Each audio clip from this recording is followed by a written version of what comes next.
Welcome to my Substack Live with my good friend Andy, who What's up? is thanks so much for joining. I pleasure. Anytime I get an invitation to speak to you about all the crazy stuff going on in politics and digital media, I am there with bells on. Yeah, it is. It almost feels like this sort of runaway train that we've often talked about, or like a wave. Like we've made lots of metaphors with each other that we're just like, the wave, the train is coming. If it crashes the wrong way or gets away, that's very, very bad. There have been some things recently that I feel we would put in the column of runaway Very train. bad. Yes, runaway Yes, train, very bad. very bad. But also I try to, subscribe a little bit to the Trump, no such thing as bad publicity. People are talking about new media. People are talking about influencers. They kind of have a place at the table. So I'll just like back up and table set a little bit. This is Andy Lutzke. He is a new media strategist and expert. He runs a company called Ryegrass, which does influencer and government and political campaigns using influencers. I think that in the next two election cycles, the way that campaigns message and reach voters will be drastically different. And we need, I hope, with any luck. And the big thing in this space is that nobody understands it. Nobody gets it. It is obviously something that people on the brand side have gotten the memo on. You have experience on the brand side. You have experience in working for a government agency, and you know how to kind of like marry all of these things, and you're kind of like going to be the godfather. You're going to shepherd us through Oh, this moment in time. Someone needs to, because what we see now is just it's kind of a mess. There's a lot of like self serving interested players. Obviously any like influencer or person who does this is trying to get more attention, make more money. I mean, obviously, that's what they should be doing. And candidates understand that and get that they have a big audience. But we are stuck in the how and the very, very messy middle.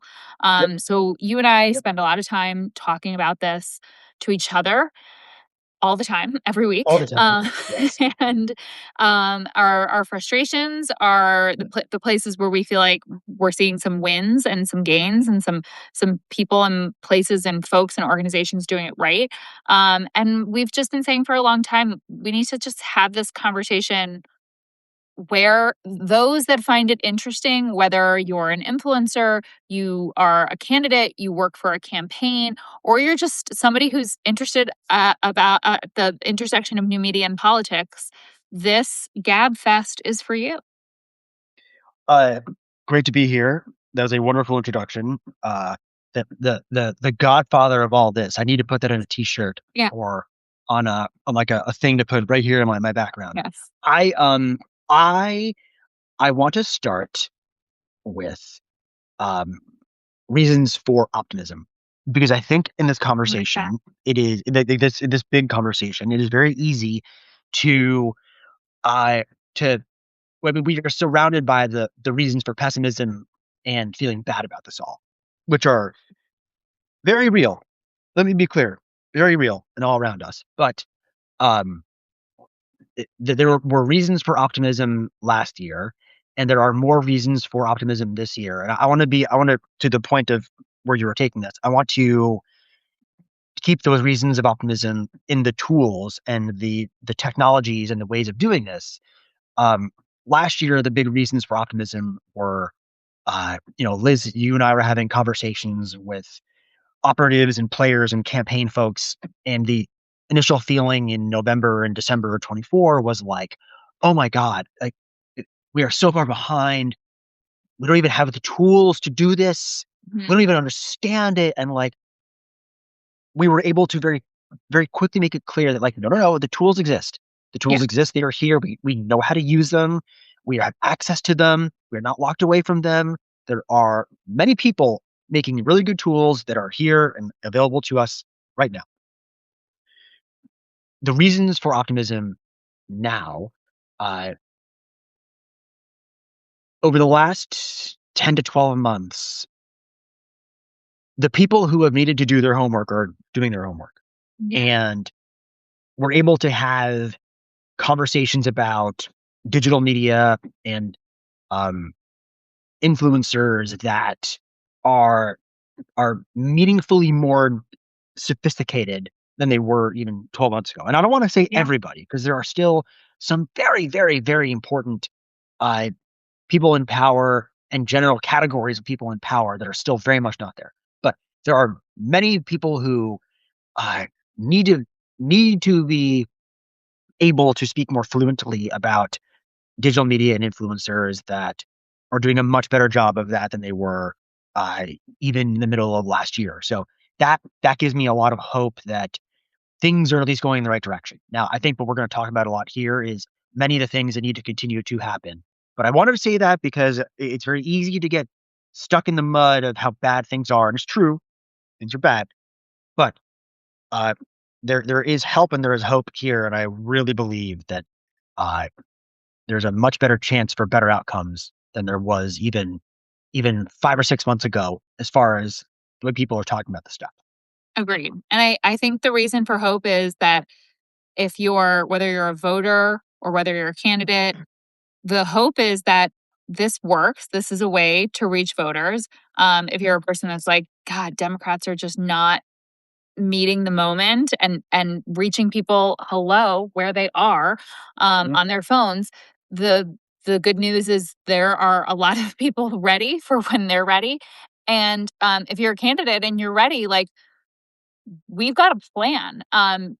Andy very early on developed kind of like an acronym. So I'm going to do sort of like a hypothetical. Let's pretend we have a person running for, oh, should it be a primary or should it be a general? Primaries are harder. So let's make it a Oh, primary. sure. Yeah. Um, let's pretend there is a Democrat running for Congress in June. And he comes to you and says, I fundamentally understand everything that you and Liz have been saying. I often start my kind of pitches, whether it's to a candidate or to a stakeholder, like somebody in the Democratic establishment, by saying there are two realities. There's like the world in which things actually happen, where you like go meet with an alderman and he like shakes your hand. Yes, there's like the real world where there are doors you knock and things like that. And then there is the online world and the way that the campaign plays in that space. And I believe that the latter is kind of now the only thing that matters is the way that things are perceived and are happening online. I mean, certainly the 24 election was an example of that. And some people might argue that, still when we talk about local races, online isn't as important. It's harder to reach targeted voters online. I disagree with all of that on principle because they just don't have the right tools. But so let's imagine there's this person running for Congress in a primary in June, and they come to you and are like, "I believe everything that you're selling, but I it feels so overwhelming. Like how do I win the internet? Could you give me an acronym to to think about? What Yes. things do I need to focus on?" Yes. Um, yes, we can. So I I want I want everyone here to leave this conversation with a bit with a even stronger ability um to see through the social media and digital media conversation, like see through the very surface level top line way that most people talk about it. Like we've now had several years now of social and digital are important. We Mhm. know that. Influencers are important. We know that. To Liz's point and to my point earlier about the optimism, there has not been enough conversation about like literally how, what and how. Literally, How do you how do you do this? And as a result, I mentioned the increasing sophistication of some people and not enough, and how some very important people are still not seeing this in a nuanced enough way. I think that the way I would categorize most of the conversations among the people that aren't there yet is that they confuse a tactic for strategy. mm, They They think social media, just making this up for examples, they see social media strategy as I have a lot of followers on my Instagram account. Yeah. They see social media strategy as, oh, I did that podcast that one time, Yeah. or I post every Tuesday. Those are all great, and you need to keep doing those things. But those are not strategies. Those are tactics. Yeah. And there aren't enough people that are thinking about this from the way of, okay, like there's a strategy. And I teach digital media at USC on the side. And one of the things we talk about is the differences between tactics and strategy and objectives and goals. And I make all the kids read Sun Tzu's Art of War, which is a very important book, but it was written thousands of years ago. And I do not suggest you all read Sun Tzu, but um, it's a great work in the sense that it stratifies tactics and strategy in a way that I think a lot of strategists don't understand. Mm. And he has a quote that I use all the time: uh, "Tactics without strategy is just a noise before defeat." Mm. So there's a need here uh, to expose the decision makers to the this bigger world of tactics, right? And how all these tactics come together. If you could see them as a group of tactics working together, they comprise a strategy. They make a strategy that if you do all these tactics, or even some of these tactics, and do them well and do them in a coordinated way, they can add up to more than the sum of their parts. That is what a good strategy does. And there is not enough strategic systems level thinking happening at the Democratic campaign architecture. Yeah. That was the intention behind the acronym that I put together. How do we make it easy for campaign folk to see the collection of tactics that form a smart strategy? The acronym is called SCATTER. Why is it SCATTER? Because those are the letters that the tactics said it should be. I'm not suggesting people go scatter. It's just when I looked at the tactics, that was the word that it spelled, and it was But an I think easy word to that's the remember. perfect word because you can't just be on one podcast. You can't just have a great It's true. social person. You have to It's true. scatter. You have to It's be true. everywhere. And we also aren't saying don't buy TV commercials. I mean, don't buy TV Correct. commercials, but I guess you have to. Okay, so Correct. it's about Correct. scattering and yeah, it's more is more. But fortunately, money is speech. So you got like just raise more and spend more. Well, first of all, I'm going to steal your explanation. You're making it sound a lot. You're going to make me get a lot more credit for scatter being very strategically picked of why it's that word. So I'm totally going to steal that. Yeah. And and I'll get into what scatter means in a second. Don't worry. But your point about TV is really good.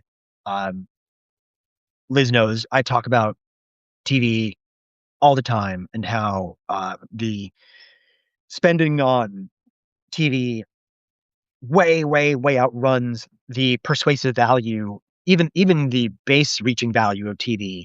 I post and talk all the time about how there is not a study left that says that persuasion happens on TV. Actually, the studies on the persuasive effect of TV ads dating back to the last 30 years suggests that even the best and most effective TV ads are persuasive to the tune of like 1 point. That is, and that was at the peak of TV many years ago. It isn't there anymore. Um, there also, if you look at who's watching TV, it's really the yeah the industry the group of people holding up TV are really old white wealthy high propensity Democrats Yeah. who are unfortunately the people who make all the decisions and donations to how Yeah. campaigns spend their money and who decides how campaigns spend their money, which is why when anything happens in TV, the liberal media ecosystem makes it feel like an existential crisis, even though really a very small group of people are the ones who are actually impacted by such a thing. And also they're not, because the same content goes to social. Rant over. But Yeah. uh, campaigns should be shifting more of their spending away from TV to digital. All persuasion, like, to Liz's point, like the whole game is social. The whole game. It, It's it, where persuasion happens. We it is now have the research to back it up. there is not a month that goes by where a new research paper from a formidable institution does Harvard, not Columbia. Knight, Pew, my old folks at Edelman, like across the board, that says that unless you are 55 and over and are not already a high propensity Democrat, unless you are in that, if you're not in that audience, discovery, conversation, and persuasion is happening on social, and for some of those groups, almost only social, right? So the the amount of spending that goes into TV, it needs to begin to shift to digital if you want to reach new audiences and persuade them eventually. And campaigns are not recognizing that fast enough. Yeah. For when they get there, I want to Democratic get it campaigns. Republicans have got correct, correct. Right, you are. Thank you for that.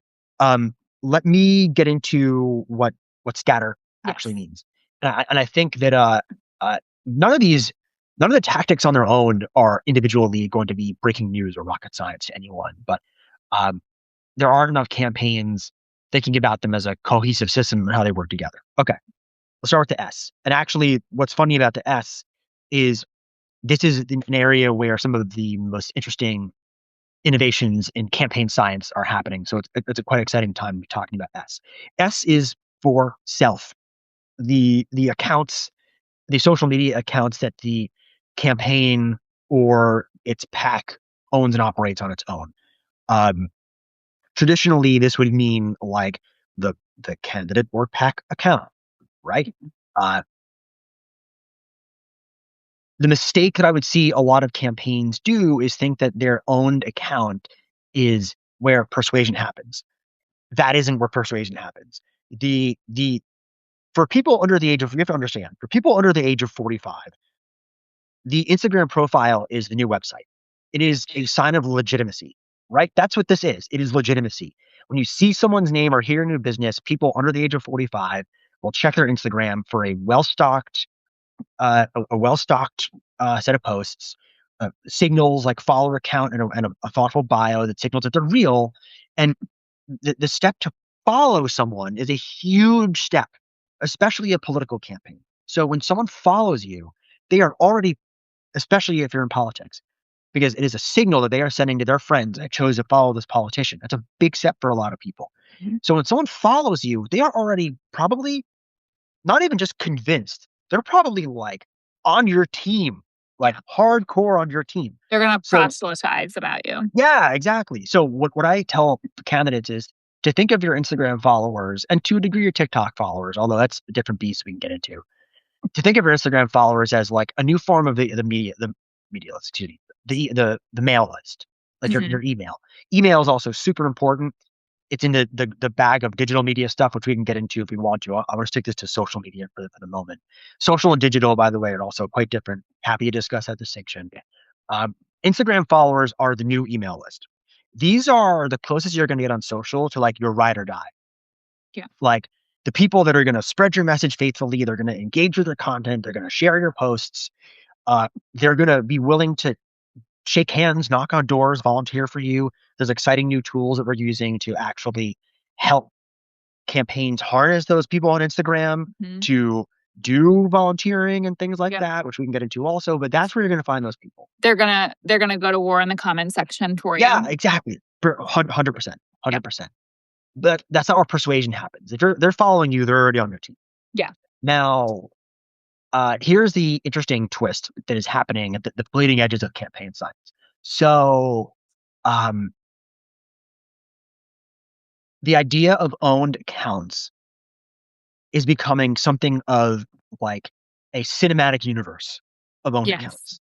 Okay, So, where yeah. So there's a lot of examples of this. Zoran, sorry, uh, uh, like it's happening in like little blips here and there, right? Where like Gavin sets up a shit posting account. All the HQ accounts that people have set up mhm. too, right? So there's a few categories of different owned accounts, and they each serve different purposes. There are the HQ kind of accounts, which I'm going to put into a broad bucket of amplifier accounts. Yeah. Um, Amplifier accounts are accounts that will rarely post fresh content, but they will instead share content from other accounts and sometimes share it in fun and interesting ways. Like, um, for example, it could be like an account that shares cool things that Matt Mahan is doing in San Jose and why everyone in California should know about it. It could be, I'll get to that in a sec, Sarah. Good question. Great question. Um, it could be anything like that to um, an account that, Like those tweet carousels that you see. yes, exactly. Another amplifier account, and this doesn't exist, I'm just making it up. An amplifier account that clips Matt Mahan interviews and talks about um, how nerdily attractive he is. And there's a lot of those for a lot of politicians out there. I'm Awesome. just throwing out Mahan. Ossoff, Yeah. exactly, right? And they Hi, don't Sir know Ossoff, about it. whatever I it's keep called. being like, do you know how many thirst trap accounts there are about? And they're like, what is that? Yes. Thirst trap accounts are a kind of amplifier account. Yeah. And the advantage of an amplifier account is that you could do all of them. You could do a super legit, serious, like down the middle amplifier account that just like amplifies policy wins or cool interviews or cool clips. You could do an amplifier account that repackages your candidate in a different kind of way. You could do an amplifier account that just engages in an entirely different side of the debate. The point of the amplifier accounts is what elements of my either what elements of my candidate do I want to make sure are out there more broadly, and what audiences do I need to reach that I'm not reaching right now? Yeah. Like, take a thirst trap account just as an example. uh, That will appeal to an entirely different demographic than an account of your candidate just talking about policy stuff down the middle, right? Um, so amplifier accounts are one universe. Um, Shit posting accounts are another kind of owned account that fit in this universe where, like, if we zoom out on what a shit posting account is, it's similar in concept. What are the things holding back my candidate from having more broad favorability? And how do I engage with them in a way that my candidate can't directly, Mm. right? And humor is a good way to do that, right? Um, and you need to do it well for it to succeed, but if you do it well, it could reap a lot of rewards. Yeah. You can use kinds of language and um, engage in trends and talk to certain audiences in ways that, of course, your candidate cannot. Um, Another kind of this isn't a shit posting account, but like I need a better name for these kinds of accounts. But another way to think about this is what topic does your candidate have credibility in where there's a cross sectional interest? Like hypothetical candidate X, let's say, let's take like someone running for mayor. They're trying to reach white men 25 to 40, right? One of the things that I would do, I mean, assuming the candidate is into this, is set up an owned alternate account that just comments on professional wrestling and MMA. Let's just say the candidate's super into it, right? You could have an account that you own and operate whose whole goal is just building an audience around MMA and pro wrestling. And because your candidate is also into MMA and pro wrestling, you can fit in perspectives from your candidate talking about the MMA and pro wrestling. And in that, fit in opportunities where your candidate can discuss why they're better for whatever the opportunity is, right? Another way to build audience that you can own that is reaching potential voters in a different way. So the owned opportunity is getting really interesting and really sophisticated and smart, and cutting edge campaigns are building these like surround sound cinematic universes that each can engage a different audience a different way. I want to touch on the question on Kamala. So um, Kamala in 24, I can't comment on whether this was done purposefully or not, but they were some of the pioneers, at least on the Democratic side of like an owned account universe. It worked really well. I um I saw the Substack and I saw that whole rebrand thing. Um, I'm hopeful that uh it is not just running back what was done in 24. I don't just mean that from a personnel standpoint, but I mean that from a strategic standpoint as well, because uh, it's a different what she would. Let's assume this is all in preparation of a presidential run. Um, to Liz's point, doing this for a primary is very different than doing this for a general, Yes. right? And what I think the campaign the campaign got many things wrong. We've analyzed this to death, but one of the things that I think the campaign will really need to think about is, okay, what audiences am I winning and what audiences am I losing? And be really, Yeah. really clear-eyed about that, because the a at the end of the day, winning any election, but especially a primary, is a coalition building. Like, what Yeah. is my durable coalition? And in order to build a durable coalition, you gotta have a clear sense of who you have now and who you're missing, right? Is it true? Would you say every time you win an audience, you lose an audience? No. No, not at all. But winning an audience is not like, you don't win it and it can move on. Like, Yeah. I think about it less of, and maybe I should use better language here. I would think of it less of winning an audience, and I would say holding an audience. Yeah. That's a better way to think about it, Yeah. because at any given time, you could lose them uh, if you don't maintain the engagement. Yes. I'm happy to talk more about uh, the common law world specifically based on whatever I know. I would say like my initial reactions were they're talking about digital organizing and they're talking about evergreen infrastructure.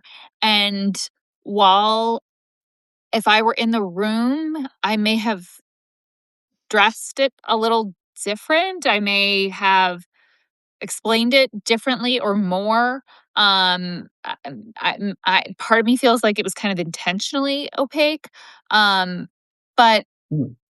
at its core or at its surface, both of those things at once, what that account is basically saying is we need evergreen digital organizing infrastructure. And that's what we do need that. That is facts. We need a way of Mm. engaging voters and Democrats online all the time, 24/7, in between cycles, keeping them excited. If there were Gen Z kids excited about Kamala HQ, they got their news from there.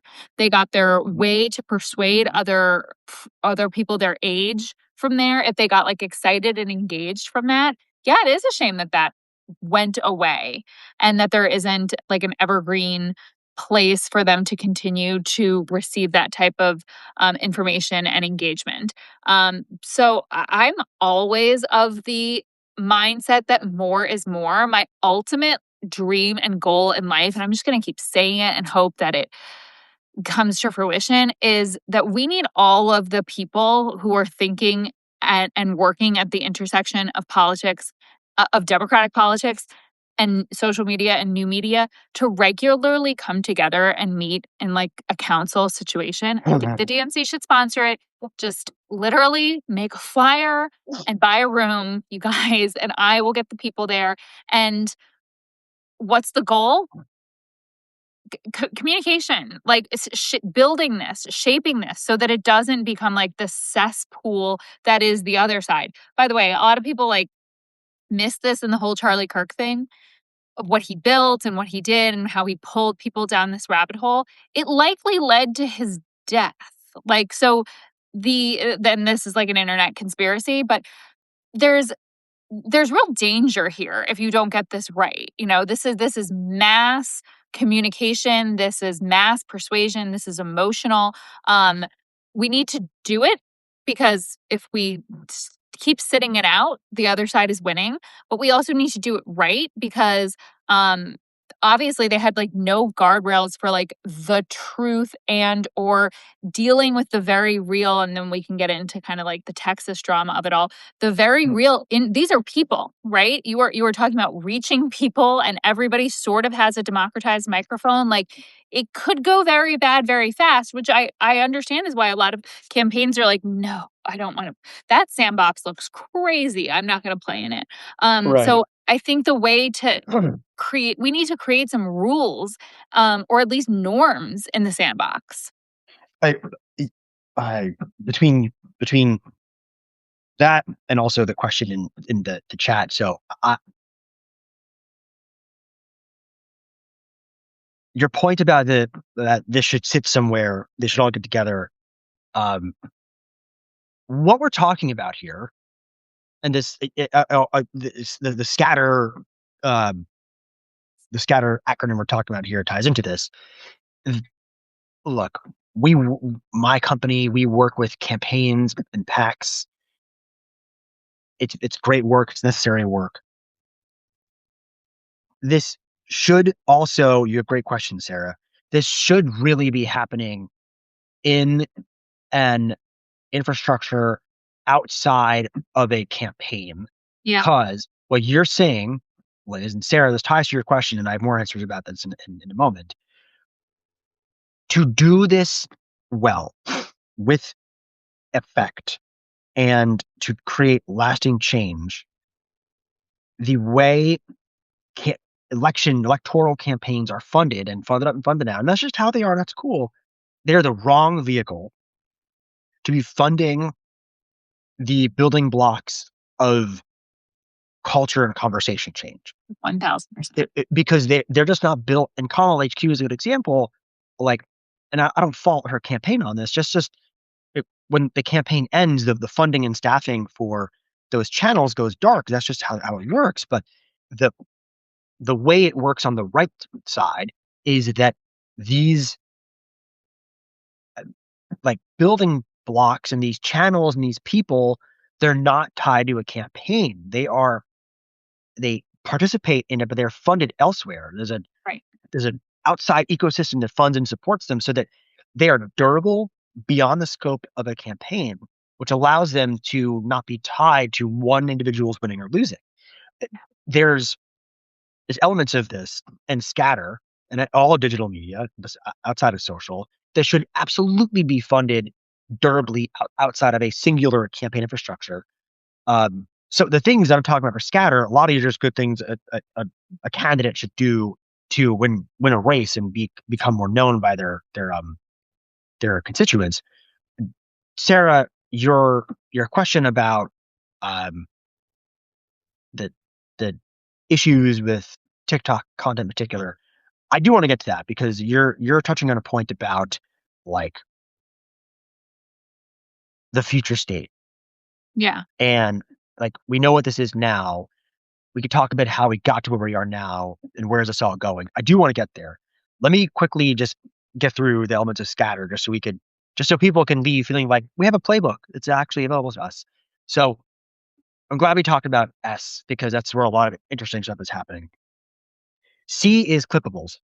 This is long form content clipped up to be palatable for short form. And we've all engaged with this kind of content.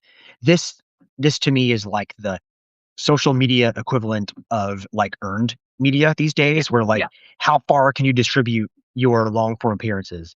Um, what's nice about the clippables is, and I just Liz is gonna laugh. I just put up a monster long post for candidates and campaign teams about automation tools that are available for social media, and one of the best automation tools available are tools to make it easier to take your long form clips or your long form appearances and dice them up into many short form pieces of content that you could just post over and over and over and over again and fill your feed. If anybody is not aware, Substack is amazing at this. When this ends, I will immediately have like 9 2-minute clips that I can choose from and like toggle, and they've clipped it. They put a like a caption title, and I will say, like, are they exactly the ones I would have picked? Maybe. I I don't know because usually I don't get around to clipping my Substack Mhm, lives because I'm mhm, on to like the next thing. So it's like mhm. it's something better than nothing. It expands the reach. So clippable is incredibly important. And this is a great tool. What is A? A is for advertising. We all know advertising, right? Every every candidate and campaign should be doing ads on social media. It builds name recognition.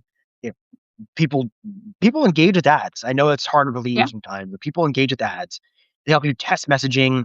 They help you do really, really hyper targeted media outreach. Um, it's against TikTok policy to do paid media advertising for politics, but you can do it on Meta platforms. Um, the You smart can target by campaigns, zip code. yep, exactly. Um, the smart campaigns are distributing not just like the candidate straight to camera kind of ads, but also influencer content, which we're going to get to in a second.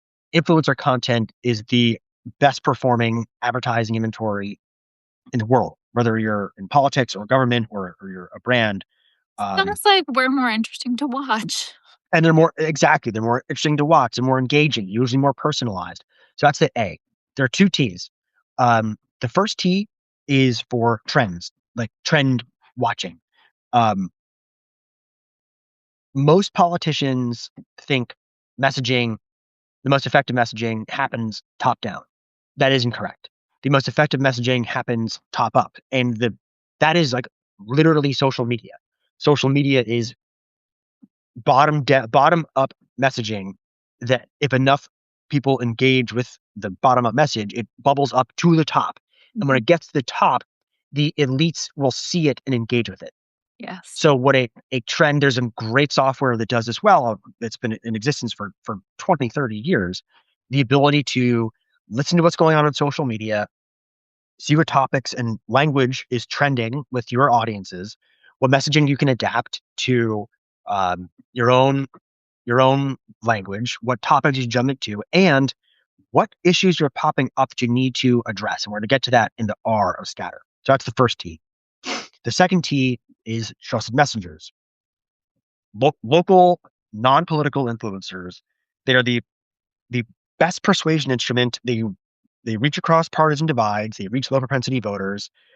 That their followers are people who aren't already engaging in politics, so they're undecided or hard to reach. We're thinking like local dog walkers, yoga instructors, like pastors, Food educators. influencers. They also have a very dense geographic audience. If you have a food Hmm. influencer who talks about Hmm.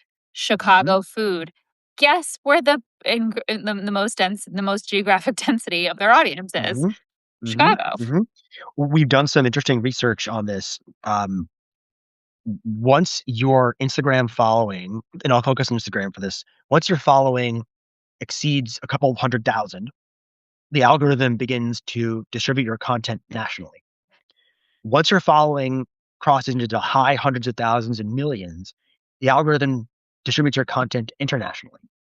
So if you are like even like a state level candidate and you hire a macro influencer or someone who has a million plus followers, the organic reach of that post that is going to reach your voting audience is very, very, very small.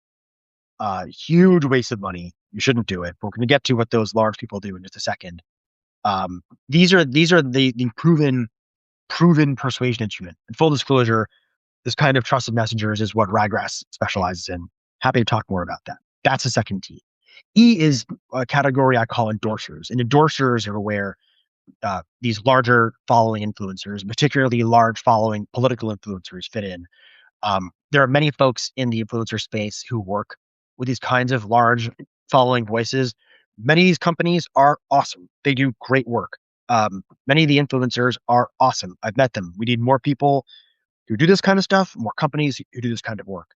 Um, I've likened the large following political influencers to like the new generation of Rachel Maddow and like Larry King. These are people who you want commenting on your race, you want to be on your side, and you need to convince. And their audiences, by the way, are party elites, Mhm. donors, and the base. Yep. People, exactly right, Liz. So convincing them is not going to get you a lot of voters, but it's elite cues, party cues, and donor cues. Yeah. The final R of scatter, the final letter of scatters are for rapid response. I just posted about this. I'll put some of the posts in the comments for anyone who's interested.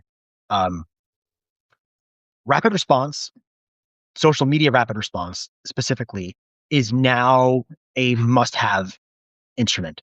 Um, we are seeing uh, there are massive incentives, massive incentives for launching scaled and coordinated social led attacks that deploy influencers, large and small, to distribute divisive and outrageous content, whether it's true or not, about political opponents. And there is incentive to do it first because there is massive incentive to do this. It Campaigns need to urgently realize that their rapid response and crisis communications playbook has to change. Defense against this has to be their number one priority. Like this is what killed Tim Walz, Yeah. right? So Yeah. if you're this topic is interesting to you, I just posted about this on Monday. Have a look at it. I get Yeah. into It literally ended his campaign. Yep, sure did. Um, so I think campaigns need to urgently realize this is a must-have strategy, and you can't do good. The thing about rapid response is a good rapid response infrastructure on social media is simply an output of doing the rest of scatter very well. Yeah. You use your own accounts and your own account universes to reach different audiences about elements of message. You distribute clips that rebut the attack from the other side, and you put paid media behind them in the form of advertisements. You also put ads behind trusted local messengers who can truth swat and persuade the persuadables. You Yeah. deploy trusted messengers to set the record straight, and you get your endorsers to come out there and also assure donors and deletes and the party that you're on the right side of the issue. Right. The R is basically turn around and look at the rest of the word and do all of those things Yeah, that's true. That's exactly right. in the moment. And you should be very practiced at the other things by the time the rapid response. So to this fictional Exactly. candidate that has their primary in June, you need to start now so that when your race heats up in May, you are practiced at the other letters. And this is a perfect transition to Tim Wall. What happened with Tim Walz is a great example with that coming from the other side. But sometimes the call can come from inside the house, particularly in primaries. And I think there was with everything that has gone down in Texas in the last couple of weeks, a lot of people fear that the response will be, I think Civic Sage said this, they're not going to let us play anymore. Like Mm. if we are creating, and I don't think that I don't think that should be the takeaway. I think the takeaway, instead of saying, um, forget it. Doing this whole thing with influencers is too complicated. Social media is too complicated. It's scary and it can go so wrong. And it can, because we've just laid out this strategy. Andy very eloquently backed by a lot of data and science and experience, both on the brand, government, and political side, that has led him to creating this kind of framework for a social media strategy. But guess what? Every element of that strategy involves living, breathing human beings, and some of whom are set out with the intention to destroy you. So this is complicated, and it gets messy, and that's why a framework is so important. So for anyone unfamiliar, there is a if you've seen headlines that say, Texas Senate primary turns ugly, the impetus for this was it is so hard to, like, track all of this back. I was also in Texas as this was all going down, and I'll just, like, come out and say my bias is, like, I'm always on the side of the creators. And I know a lot of them, and, I also, when it comes to both candidates, I also, having a lot of friends that are Texas creators, learned very early on that, like, it's not really our race to have an opinion on. They know who's going to be the most popular statewide candidate because they're all going to vote on it. So, like, we as political strategists should stop chatting about it and just ask them, what do you need to have the best race possible? But so that's my sort of caveat to all of this. Okay, so there was rumors that there was going to that Jasmine Crockett no, that Tallarico was gonna start to go negative on Crockett. There was also a whole thing of a, white male creator that was being, like, really disparaging and, like, almost harassing, a Black woman creator in Texas. One was on the man was on the side of Tallarico, the woman was on the side of Jasmine Crockett. There's also, like, Liz Smith is in there somehow as well. I really should have, like, mapped this out in my own brain before before going down this rabbit hole. But essentially, what the kind of so all of this was like bubbling under the surface, but not really under the surface because everybody was talking about it online. Then a creator named Morgan made a video that said, um, she sought out to have a conversation with the Tellerico campaign because she received a fundraising text from James Carville on behalf of James Tellerico that said we need to end woke in the Democratic Party, and she was concerned about that language and what that meant for Black women in Texas. I'd be concerned about that too. And Tellerico had a conversation with her in which he said something along the lines of, to run against I signed up to run against a mediocre Black man, meaning Allred, not a talented, smart Black woman. So that was what was in Morgan's video, and she talked about that. Then other people like Howdy Politics came out and made content about conversations that they had had with the Tellerico campaign, that he was originally going to run for governor, and there's been this lore that there was a room where they sat Tellerico, Crockett, and Allred, and they said, when you guys come out of this room, one of you run for governor, one of you run for AG, one of you run for Senate. And they didn't do that. They came out of that room all running for Senate eventually. So I may be missing some things, but that's like the basics. So now there is this like fever pitch fury on the internet of now the two campaigns are kind of going at each other on behalf of these sort of surrogates, on behalf of these influencers. And and there's also been like a lot of like, oh, the Tellerico campaign needs to tell Keith Edwards to stop harassing this woman. Well, is Keith Edwards employed by them? There's just like so much messiness of who's paying who and how they're employed and are they, if you are on the internet just talking about liking a candidate, are you their surrogate because you have an audience? Like there is just, this has bubbled all of the questions that so many of the people that you and I have spoken to over the course of the past year, these questions and these fears that they didn't even have the know-how to exactly verbalize, but like the what if shit really goes bad because we are kind of welcoming influencers and different stakeholders into campaigns. What if it all goes terrible? And our response has always been like, have a strategy, but like, what do you mean, what if it all goes terrible? This is what they mean. So thoughts? Yeah. So it's funny because uh, over the last, I'm gonna make some comparisons that are imprecise and probably have more holes than Yeah. I would. But um, we've, I feel like every few weeks we see some stupid fight or headline or something about like infighting within like the, Yes. the MAGA influencer universe, right? Yeah. And uh, I've been thinking about I thought about it a lot from that angle, and this most recent episode is I think probably the highest profile one to occur on the left. I can't think of another that's Mhm. Yeah. like it. Like, A little bit like the whole Taylor Lorenz thing, but that wasn't really around a yeah, candidate. Yeah. yeah, right. I agree. That's It's more one of the about an institution, an organization that was resourcing yes, creators. Yeah. yes, yeah. We're at this point where um this is one of the downstream effects of atomized influence. There are more.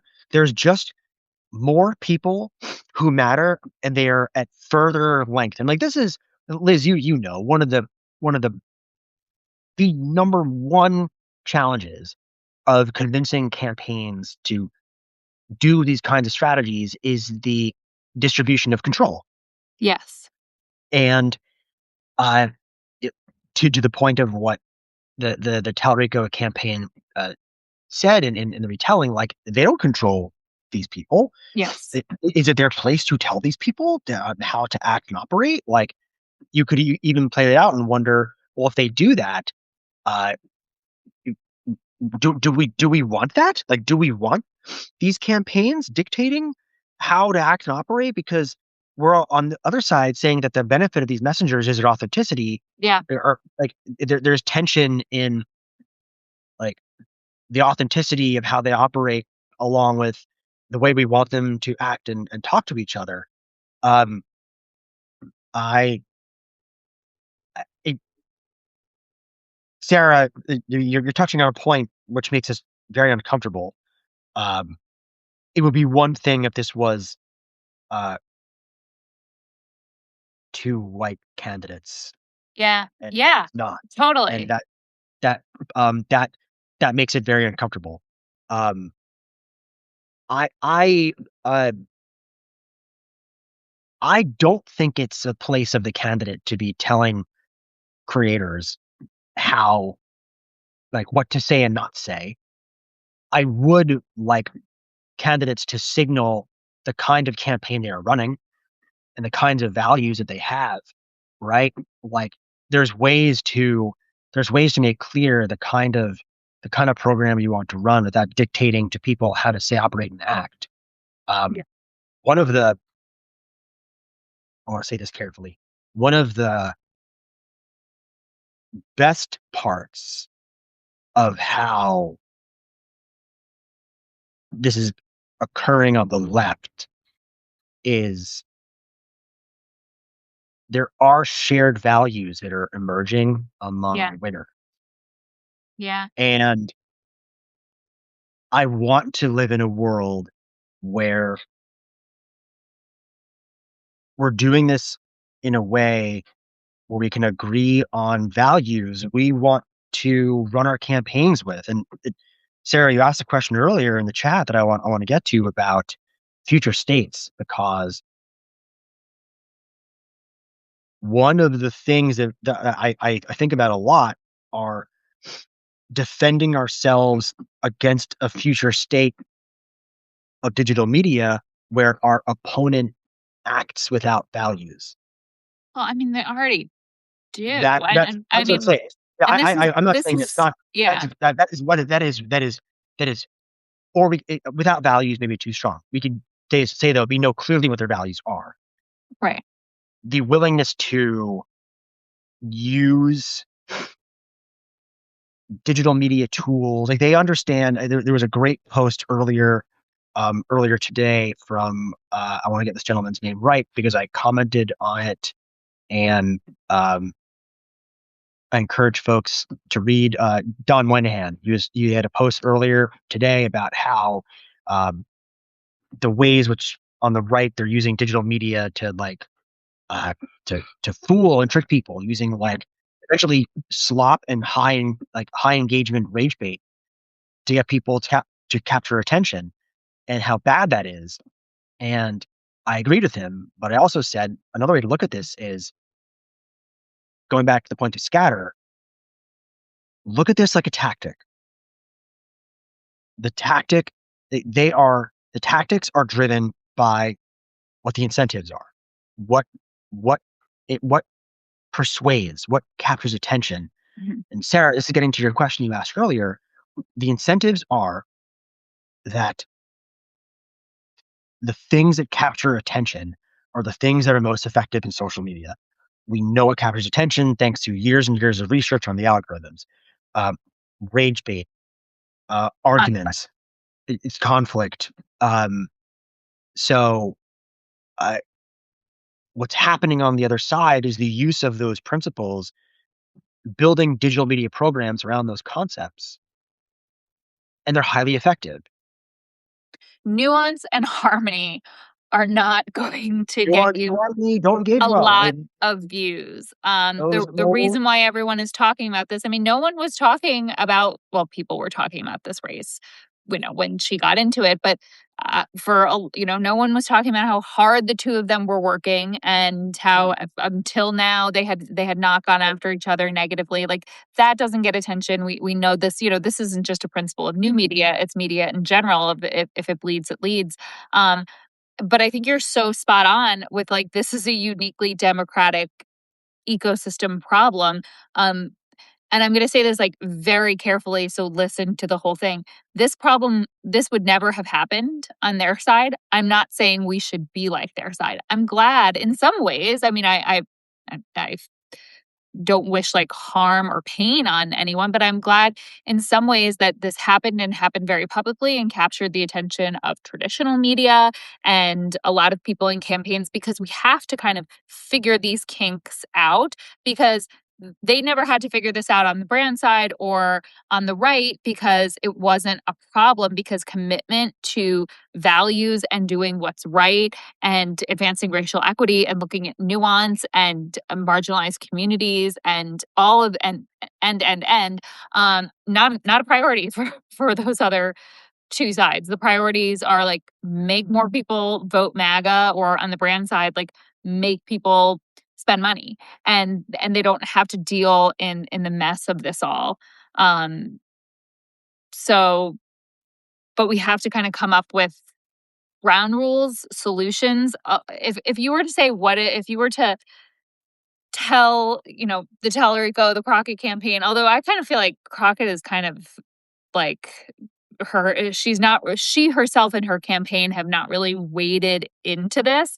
If anything, it took a lot of neutral people, a lot of people that were not going to comment on the Texas or going to make content about the Texas primary but not going to endorse one way or the other. It made them come out and endorse Crockett. But if you were to give a takeaway to the Tellerico campaign or a future campaign that is fearful of something like this happening, what would that be?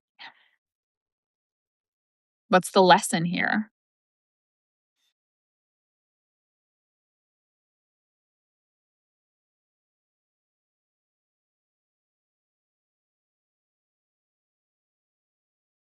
we have ample evidence that, and I'm going to look at this purely from a digital and social strategy lens. I think there's uh, a lot you could comment to him about, uh, just like thoughtfulness about language, um, and implications of certain words. Yeah. Uh, that's a very that the I think that is a very like clear, help. Like, then we put that over here. Right? That's I think a pretty obvious answer. We have ample evidence about ways to be like cutting and clever and be highly engaging on social media, like doing it in a values driven way. But you can combine values and like clever, cutting, acerbic content, Yeah. right? Like it's hard, right? But um, I I I I hate giving this example because Liz knows that for the number one question I get from consultants and campaign folks is how do I run a social campaign more like Mom Doc? That's the Yeah. number one question that I get from everybody, and I joke about this in the post I put up uh, earlier today, where like, oh, do you mean like a digitally savvy candidate who's on the right side of the issues? Like, because if that's what you mean, like, go right ahead, nothing is stopping you. But the, one of the things that he did well, which I would recommend people adopt, is you look at some of his content, some of his best performing content, he was just so cutting to Cuomo in some of his Yeah. part. It was so good to the point where it was like, did I just watch like a really like highbrow rap battle take place? Because it was really, really good. But When he spelled his name, they turned that into a oh, it rap. was so good. Yeah. But like, what you have to understand is the message discipline that went into that content was elite. Like, he wasn't just saying shit to say shit. He he had a message. He knew exactly what he was saying to be on the right side of the issue. He was purposeful in what he was saying. There was a clear message he was trying to get out to persuade that was in his messaging playbook. That was something that it was a rebuttal to what Cuomo was saying to him. Like, e- elite message discipline. I do not know who does um uh James Tallarico's messaging. I I'm taking a leap of faith Not like here, Liz Smith, who I prior to right?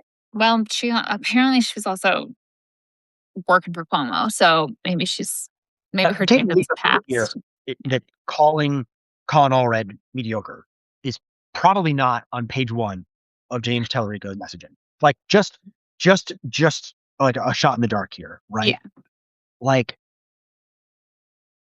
I don't know what externally you gain from making such a statement. I'm sure there's inside baseball here that I'm not privy to and really doesn't matter. Well, I think there's also a thing here is that like as creators, we want to be I think the way to go particularly with political creators, I would say different with there's almost like kind of another tier here that has really shown itself to be a large amount of people, particularly in Texas. Ryegrass, as we said, specializes in non-political micro influencers and helping them find authentic ways to talk about a candidate. Then we have the large Brian Tyler Cohens and Emily Amix of the world. Mhm. There's also now this, like, middle tier of, like, the local political influencer, and when you're talking statewide and you're talking a state like Texas, North Carolina is another really good example of this, like, there are a lot of and New York is a good example of this, like, there are a Everywhere, lot of people who everywhere, have accounts everywhere. who talk about politics that are powerful, influential, and yeah, the campaign needs to see them. This is um, kind of a piece of my playbook that I say often to everyone that will listen is we need to stop looking at mid-tier political influencers like an arm of the press. That's how they were treated during the DNC. They were like put in the bucket of like you're like the press, right? You talk to a bunch of people, you're the press. They're not. They're not the press. They're so different in so many ways. They're more like donors. You need to treat them and engage them the way you do donors. And coming from the NFC side of the campaign and seeing how they engage with, kind of keep them in the tent, keep an umbrella over them, like thank them, make them feel part of it, give them briefings, have trusted conversations with them. That's what campaigns need to do with mid-tier political influencers. You need to think of them like a donor. You need to understand that you are getting a lot from them and you're asking a lot from them, similar to like when you do call time and you're asking a donor to kind of come on board and give you money, similar to a donor they can give to multiple campaigns, especially during the primary. So, like the richest guy here in town, well, maybe he's not the richest guy, a rich guy in town. I recently looked up. I was like, which candidate in our congressional race did he give to? Well, he maxed out to both of them in the first week. Like, that's kind of like I'm kind of hedging my bets, or like, I think these are both good. And I've seen influencers do the same thing. So I think campaigns need to look at those people similar to donors. And I think Tellerico was having like what he thought was like an off the record conversation and was probably trying to kind of like gain trust and support.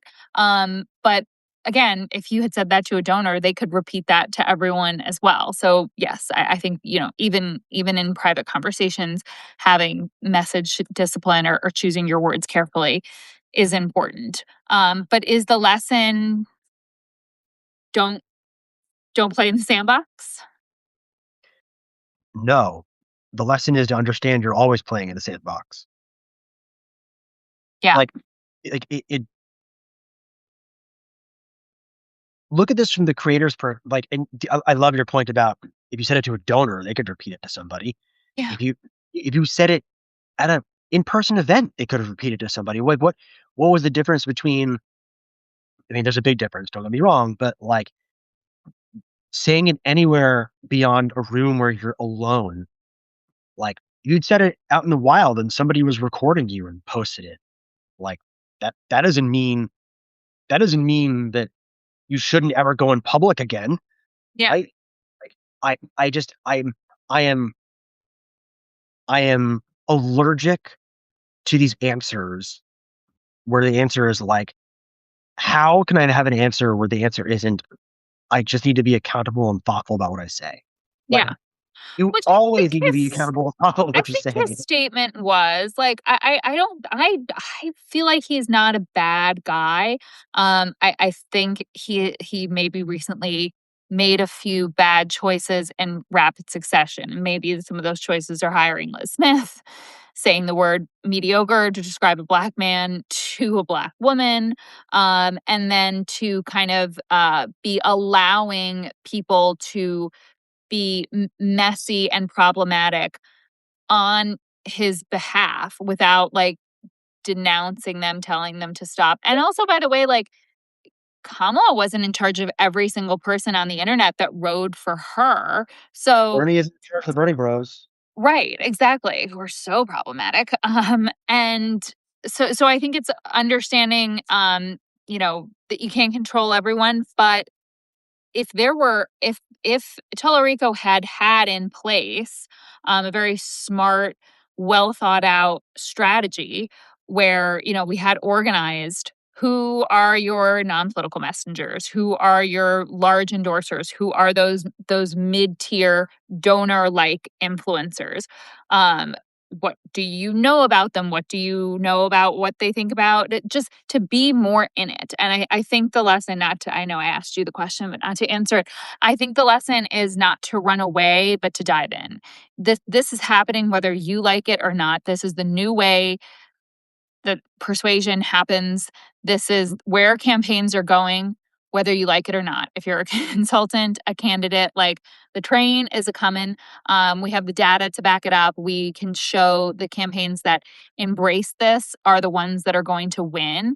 And anyone who tells you that they have all the answers or they know how this is going to look this cycle, next cycle, 3 cycles from now is lying to you. Hire and confide in and get on your side the people who you feel are experts, who are the smartest people in both new media and your specific race and your place, and knowing like the ins and outs, particularly if it's a primary, and like get those people and those thought leaders in place, pay them, hire them, listen to them, not some person whose their qualification is I've been doing this for 20 years. How many campaigns have you lost in those 20 years? It's my favorite thing about Democratic campaign workings is the failing up. Like, oh, you were the deputy campaign director of a failing presidential campaign. Would you like to run this pack? Yeah. No. Like, that's a terrible what? Nowhere else in business would you failing so epically then get you a bigger, better, higher paying job. But gotta love Democratic politics. I have no notes for that. No notes. Well said. So, as we wrap up, I know we were like, we're definitely just gonna go on a tangent and keep chatting. If you could give kind of like one takeaway to people that want to make some right decisions, Hmm. what would that be? Hmm. Um, let's see. What kind of right decisions? Like having a campaign that is built for this moment in time. So this like this fictional candidate that's running in June, what should he do? I've a couple of things. Number one, um, as with business, as with everything, you always have to work backwards from your target audience. The target audience rules everything. Who is your target? Like knowing who your target audience is, where they get their information, you know, what do they care about? How do they speak? It has to start there always. That's brain dead simple, but I feel like a lot of campaigns come in with a predisposed notion of, well, we're going to do TV, we're running this market, we're going to do digital late, and like, no, you need to think thoughtfully about how you're going to do this because your audience is different here than it is there. That's number one. Number two, if you are leading, if half your budget is going to TV, you're doing it wrong. The, Yeah. the persuasion is happening on social and only social. Like Liz said, I'm not saying don't do TV. You got to do TV, but do TV proportionally to how impactful it is. You cannot find data that says I won this race because of TV. That has not happened in a long, long time since the the 70s. Yeah, I was gonna say That's 60s. Yeah. yeah, that's number yeah, really. That's number two. Number three, once you get there, there's a couple of like look, I could tell you all about why trusted messengers are important, and I could tell you all about why this universal vote account is important. You have to understand the nature of how these algorithms work. Mm, If you can get around to the idea of that like everything happens on like persuasion, almost all first impressions happen on social. The mm, algorithms optimize for engagement. What they also care about though is consistency. They also care about um, like if you show up, if you show up consistently, it's going to work. If you do good targeted paid media, it's going to work. If you have people talking about you on your behalf, it's going to work. It comes down to the idea, and people that do work in advertising, I'll explain this. Inventory, mm, social inventory rules everything. Everything. Inventory is what people in the advertising industry use as shorthand for, excuse me, for like the stuff you put advertising dollars behind, right? mm. It you need massive frequency. You need people talking about you organically. You got to be posting organically. You got to be running smart and targeted ads and a variety of all three. Yeah.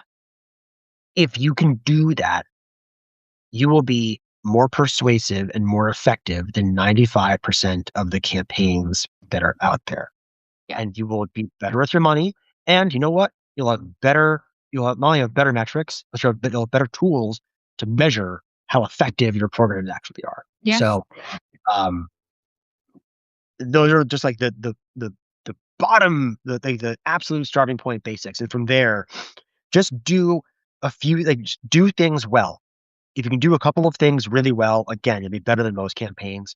I know there's a lot of where the pressure point of scatter is feeling like you have to do SCATTER. How many letters are in scatter? It feels you have to do like 7 things really well. I'd love if you did 7 things really well. I know that isn't realistic for everybody. So start by doing 2 things well. Once you do 2 things well, it becomes a lot easier to do 3 things well. Yeah. Tool, all of a sudden you can do 4 things well. And you know what? You can do 4 things well for not a lot of money, right? Yeah. So start small, start realistic, build up, you'll see results. I promise. That was amazing. Andy, thank you. Please share this if you're watching this. Please share this with someone that you think might find it interesting.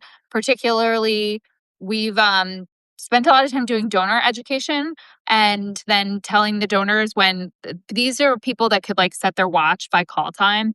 If you start giving to political campaigns, I'm going to give you a little tip: don't answer your phone between the hours of like 1 and 4.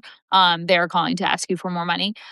So those people that are constantly getting hit up for money by candidates, big and small, we try to educate them about these things, and we try to ask them to ask the candidates that are calling them and asking them for money, what are you using my money for? Do you have are you thinking about any of the things that we just talked about? So if that's you, please do that. Spread the good word of new media strategy. Andy, I could talk to you for hours. Thank you so much for doing this. And I'm excited to see all of the clippables that Substack makes from this. Same, And I right? will share them out. I can't wait to see what They're Substack really follows good. us. And the headlines are always so funny too. Can't wait for that. Let's do it again sometime. Okay, let's talk soon. Bye, Andy.